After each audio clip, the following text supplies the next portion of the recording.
Welcome to the Entrepreneurial CEO Podcast, where we dive into the real stories behind building and scaling a business.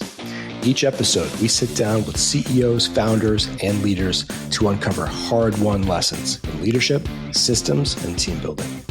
Listen in each week to learn directly from real business leaders who have been in your shoes, had success, made the mistakes, and all of the messiness that comes with building a business.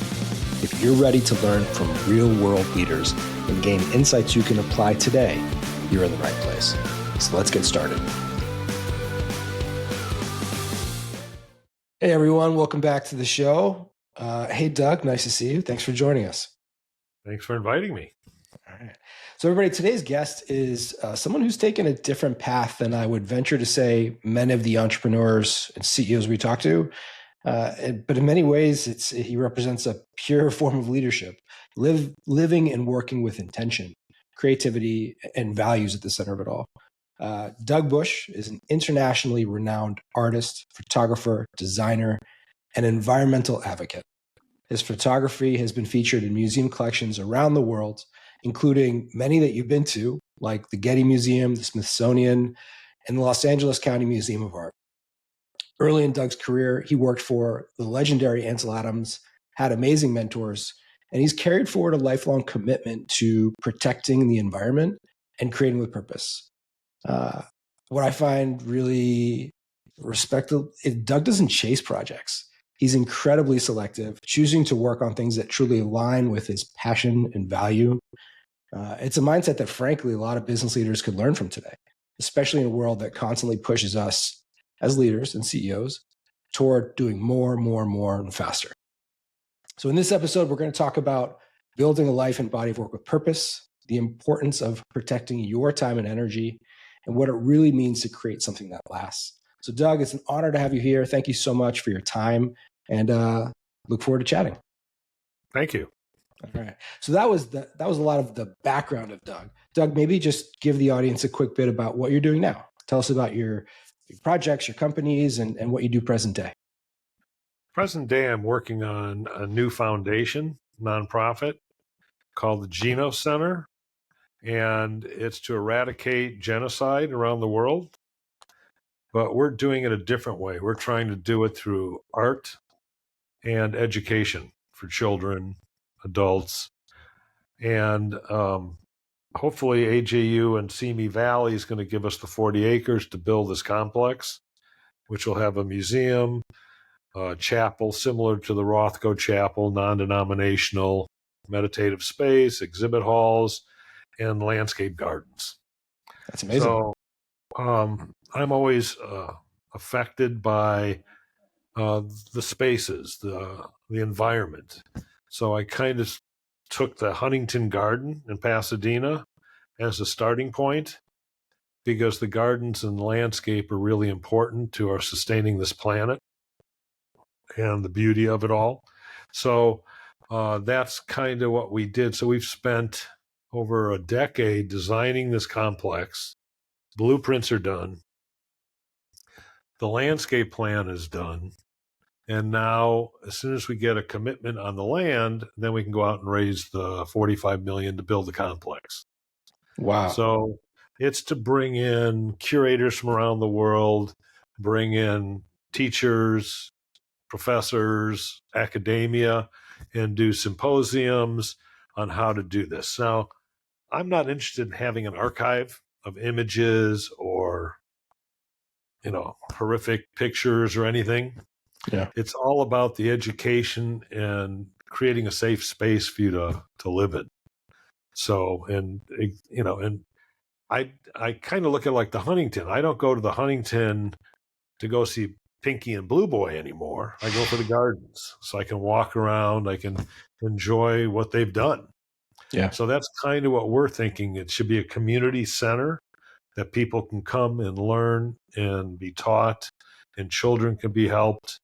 So it's a different, the art speaks for itself, obviously. So the docents would all understand the art. The artists would be there doing lectures. And that's kind of the vision for the whole thing. That's pretty amazing. And also, man, it's taken you a decade to get to this stage? And I mean, how long do you think it would take to see it through to completion? Well, if we can raise the money, which I think we can, Yeah. because we're much stronger together than we are separate. So whether it was the Rwandan genocide or the Holocaust or all the way back to the Spartans, it's genocide's been going on for thousands of years. There's nothing new here. Mm-hmm. And it's all, in my feeling, it's about ignorance and fear. What you don't understand, you fear. And rather than take the important things you can pull out of different societies and cultures, whether it be food or music or philosophy, I think there's a lot there to share. So that's kind of what we're trying to put together with this part. I had another foundation called the No Strings Foundation, which gave grants to up-and-coming artists, $25,000 grants, 2 a year, and there were no strings. We didn't want prints. We didn't want portfolios. We didn't want anything. The money was there for you to use it in your, work. So when I had a board meeting originally for the No Strings Foundation, and a very large collector was there, and I said, look, they can do what they want with the 25 grand. If they want to paint their house, they can paint their house. And he went, paint their house? They're supposed to be for art.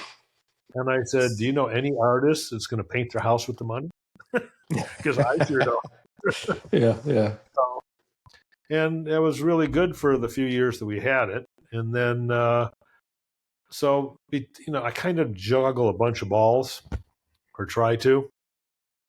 So that's kind of, one of the other items. And my photography obviously is 50-year discipline, which I'm still doing. So I was printing yesterday, actually. Yeah, I mean, just doing all the research and prior to this episode, I mean, your hands in a lot. You've done a lot, whether it's building homes or photography, or there was also, tell me about the product that you created. It was with plants. Oh, Farm in a Box. Love that. Yeah. So basically, in my travels and so far, I used to spend a lot of time in Germany because I had a lot of shows there. The balconies, right? The apartments have balconies, most of them. So how do you keep the privacy and still be able to feed yourself? So I kind of came up with this hexagon shaped thing that hangs, and you can put multiples together to grow organic food, to grow herbs, whatever you want, and thus create the privacy wall too between units. So initially started wanting to help refugee camps. So we had designed these very large walls. So if you're watering vertically, you use about 10% of the water versus watering in the ground. Is that right? Yeah, but my whole shtick is that I wanted to grow food that these people eat normally, right? So I didn't want to give them American food when they're in Iraq, right? It makes no sense. Yeah. So we had tried put that together, and then we received a patent on the fact that the water turns on when it needs water, and it turns off when it doesn't need the water. So that's what the patent was on. And so that was that product, because I've been very big starting in the early 70s, whether it was to save Mono Lake with friends or, so LA was draining Mono Lake, which is a national treasure as far as I'm concerned. So we actually came out with a book and fought for stopping LA from taking the water. And Mono Lake is still there. I was there 6 months ago.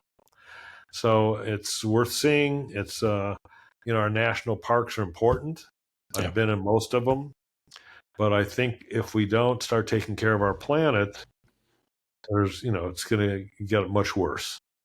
Absolutely. So, and then as far as sustainability, yes, I was into sustainability, but sustainability doesn't mean health.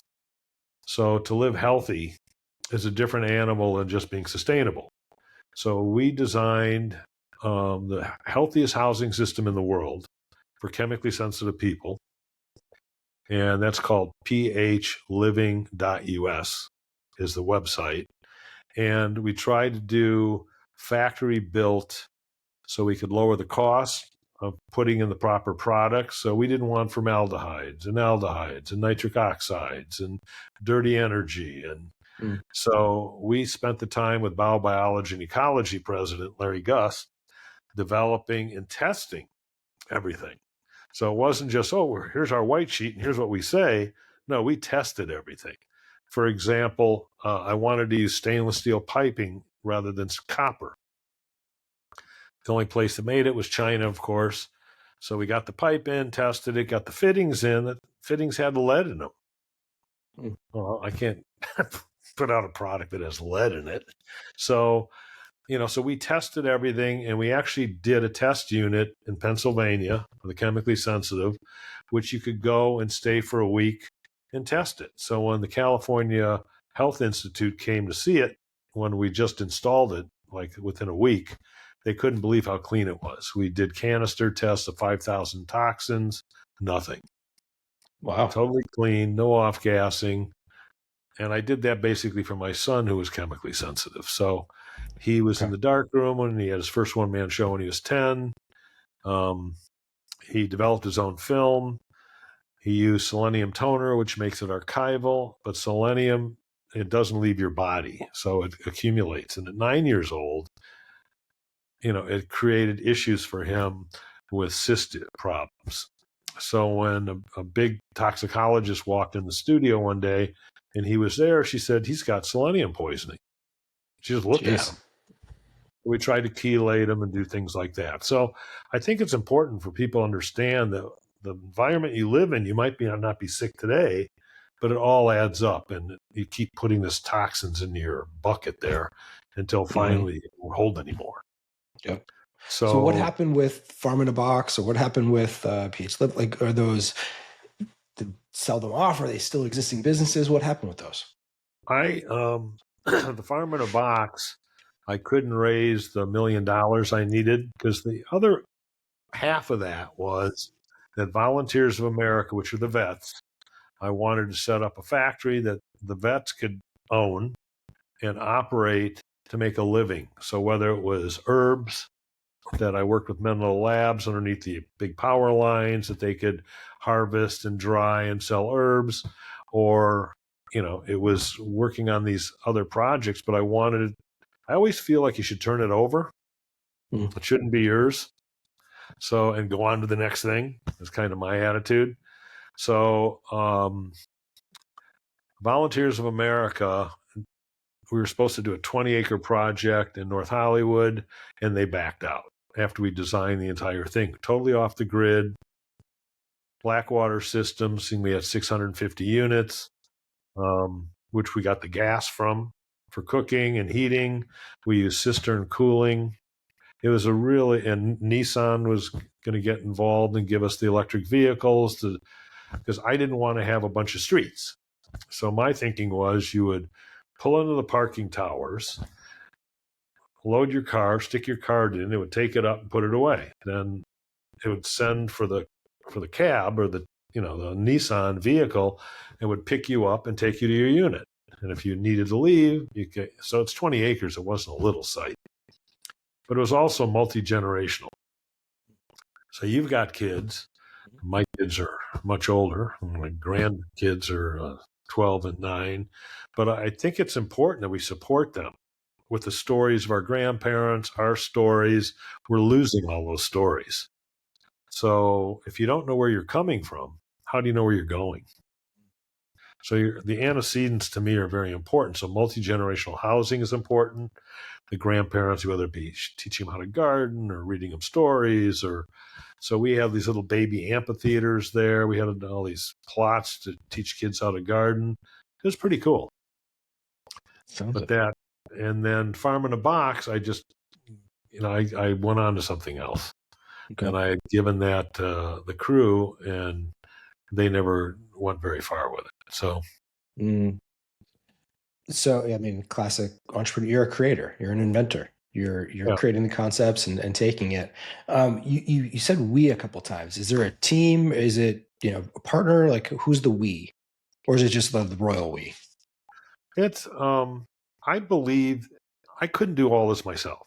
So the we is the staff, is the family, is the support group. Okay. My wife is very supportive. She never says no to me. She should have, but she didn't.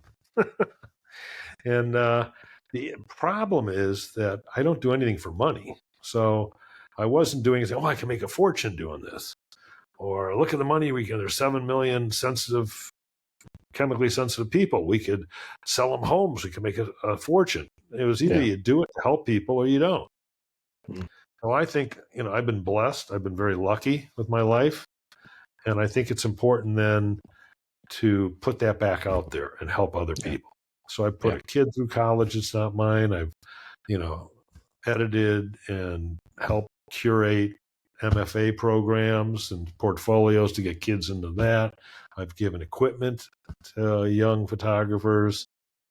And the only thing I say is, here's the equipment. When you're done using it, give it back so you can give it to someone else. So that's kind of how I look at it. If we don't, try and build our community and help, then we're not going anywhere. So the Genos Center was the final, push that I'm going for. I'm 73. So it'll take probably 5 years to build it and a couple of years to get it through. But, we made a lot of progress. A lot of people are very impressed with the compound and the openness and support that you can get there for you and your children, and, kind of teach people how to be helpful and good and support their communities. Yeah. Well, it seems like, that's that common thread across all you've done so many different things, but there's a common thread where, your creativity is a common thread, obviously, but I think you're wanting to give back and help others, which is admirable. A lot of people are just in it for the money, and you're not.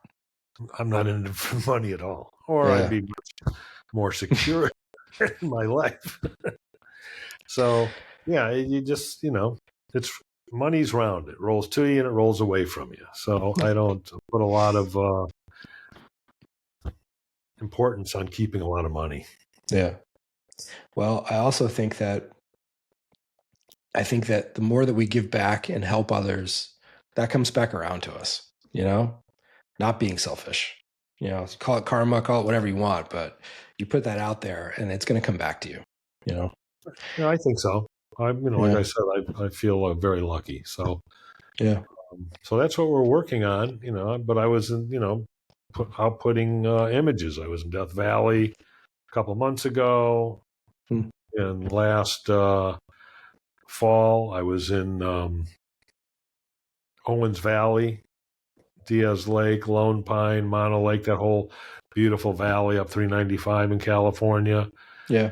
I did a project called Vestiges, and it was to document the 900s, 1200s castle ruins in Germany and France. That's amazing. And then I decided, what about the Anasazi ruins here that I photographed for years, but I always did it with a 12 by 20 inch camera. So the negatives were 12 by 20 inches. Well, the castles, I wanted to do verticals too. And the 12 by 20 is really a banquet camera. If you remember the old pictures with 100 people in it. Well, they don't go vertical. So I built a camera in about 3 weeks, the 14 by 17 inch negative, so I could do vertical and horizontal. Took it, and I've been photographing in Germany. When I came back here, then I went back through the Southwest to photograph the Anasazi cliff dwellings. So Europe was about defense, and the Anasazis were about living and food storage and so forth, and spirituality.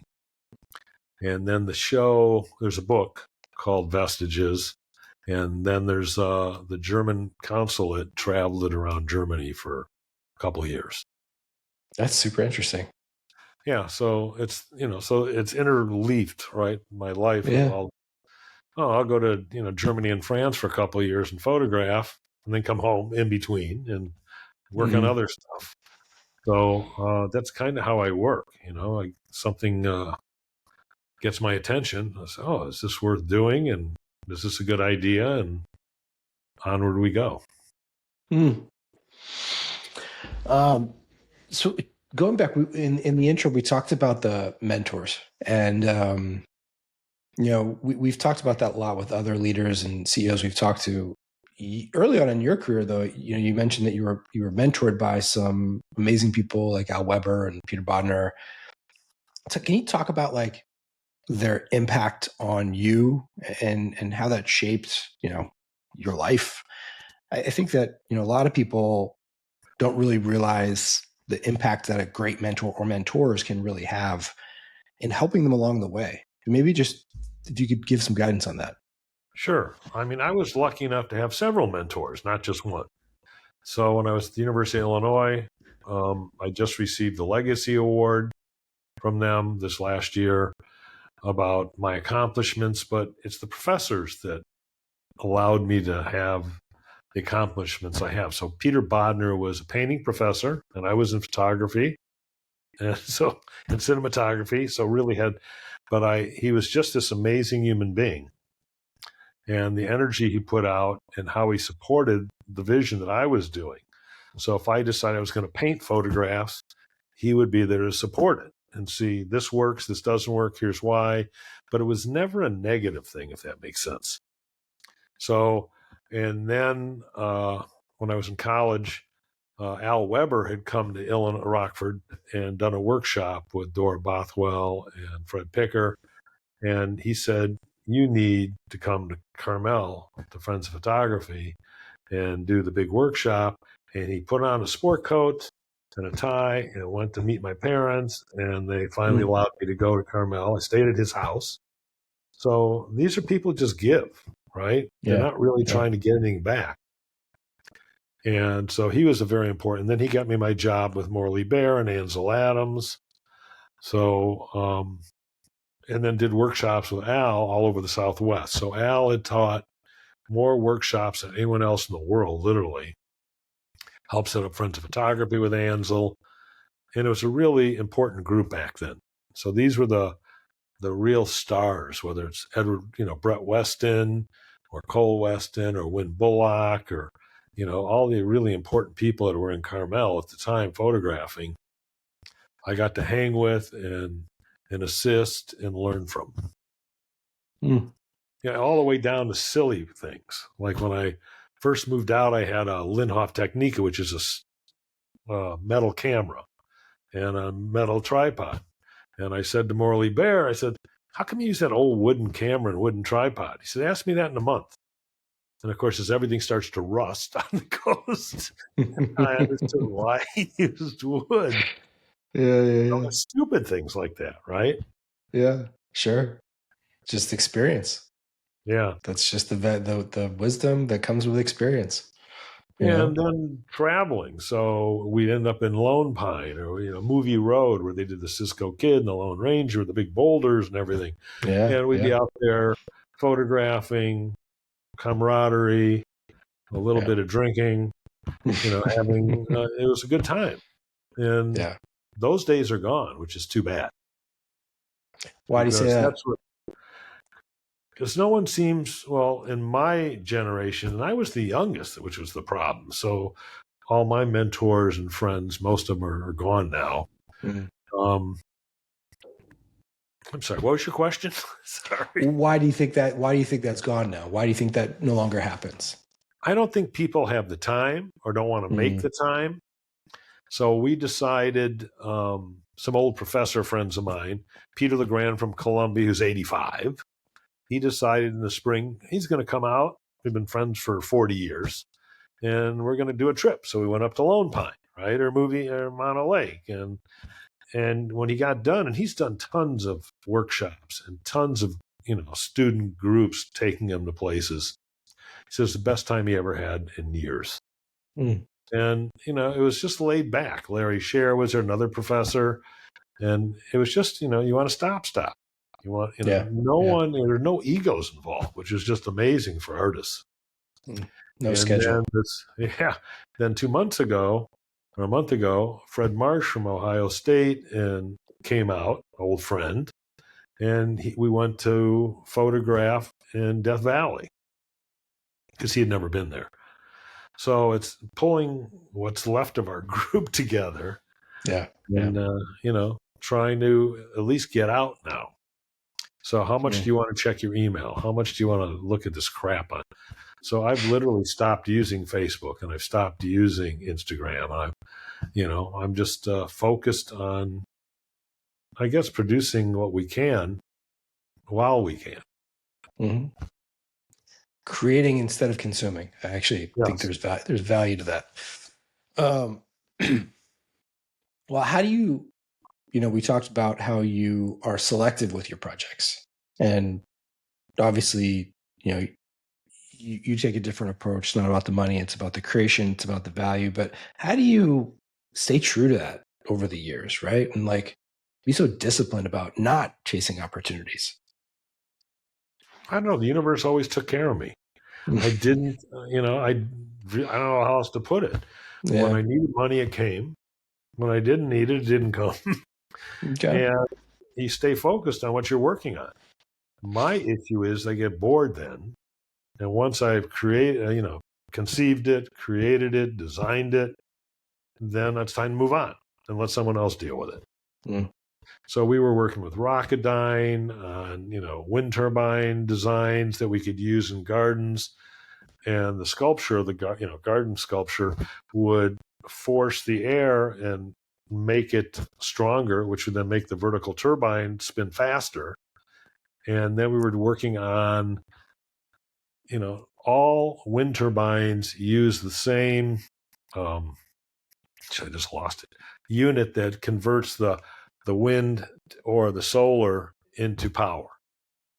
Well, they're using solar ones. Well, that means you have this range, right? A very small range of power you can take in. So we were wanting to work on a controller that would, when it started turning, would take that energy, and when it got up to the 160 miles an hour, which the brakes were put on to stop it, it would take all that energy too. So we could take a lot more energy to create the power that we need for our grid. Wow. So it's that type, it's getting out of the box and trying to figure out. I always used to hire interns. Yeah. So we had a summer of interns from University of Southern California and UCLA, engineering, architecture, and I'm different. So I paid my interns, even though it's supposed to be, you can learn. This is what, but I didn't get paid when I was Ansel's assistant or Morley's assistant. So it's like, fuck you. It's like, I can't make these kids drive out to Malibu, do all this work, and they should be rewarded for it. Yeah. So, and then they got to meet really cool people. So people would come through the studio and, whether it be Norman Seif, who is the best rock and roll shooter there is, the guy that helped invent LEDs. Mm. So we had a whole Barnett Bain, producer that did What Dreams May Come, the Eckhart Tolle movie, another brilliant guy to talk to them. And a lot of them that left after that summer wrote me and said, you were so helpful because you allowed me to think out of the box and taught me how to think out of the box, not in a cubicle. Like that. Which is nice, right? So I think those interactions and helping people might take them to the next level of creating something pretty important. That's right. Yeah, you're passing the baton. Yeah. It's like amplifying your impact through others. How do you, what does success mean to you? How do you define, when are you, whether it's a project or something you're trying to work on, when are you satisfied with it, or how do you define success? Well, that's a tough one for me because I really don't look at it. Like I said, I walked away from the farm in a box. I said, you guys handle it. Yeah. I'm done. We had 6 people in that group working on it. I think it's what people think of you when you're gone, right? Or why you're here, more importantly. Yeah. So if people, when they see you, smile versus frown, there's a big difference there. And whether I'm designing houses, all my subcontractors like me because I do what I say I'm going to do. I'm fair, and I pay right away. So I was doing Stephen Nathan's house, who wrote Godspell, and executive producer Jesse, and it was his 50th birthday. And Lori, we had just done his house. Lori and I were invited to his birthday party, and he introduces me to Michael Eisner. And he says, "This is the guy that designed and built my house." I said, "What's he doing here? Aren't you suing him?" And he said, "No, I never had so much fun in my whole life." And he gave me an example of, I walked in and there was this beautiful pear tree, very old.